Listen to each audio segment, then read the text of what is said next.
Question number 2 of this exercise says that the slant height of a frustum of a cone is 4 centimeters and the perimeters, that is the circumference of its circular ends, are 18 centimeters and 6 centimeters.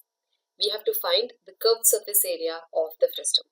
So let's draw the frustum, and this is how it looks.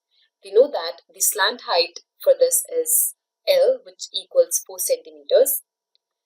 The next thing which is given in the question is the perimeter or the circumference of the circular ends.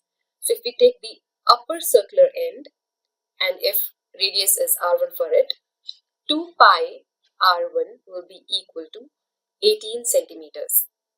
So r1 from this, as we calculate, will be equal to 9 by pi.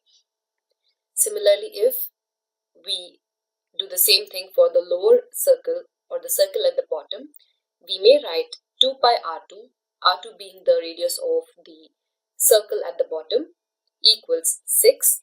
So r2 can be calculated as 3 by pi. Now coming back to the question, what they have asked us is to find the curved surface area of the frustum. And the formula for it is pi times r1 plus r2 times L.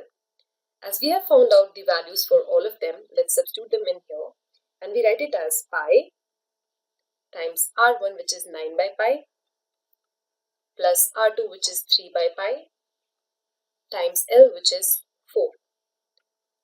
So we write it as pi times 12 by pi times 4. So pi and pi gets cancelled and 12 times 4 is 48. So 48 centimeters squared is the curved surface area for the frustum. To learn more about how QMath can help you crack school and board exams, explore QMath Leap, a live online classroom program run by highly experienced and committed teachers.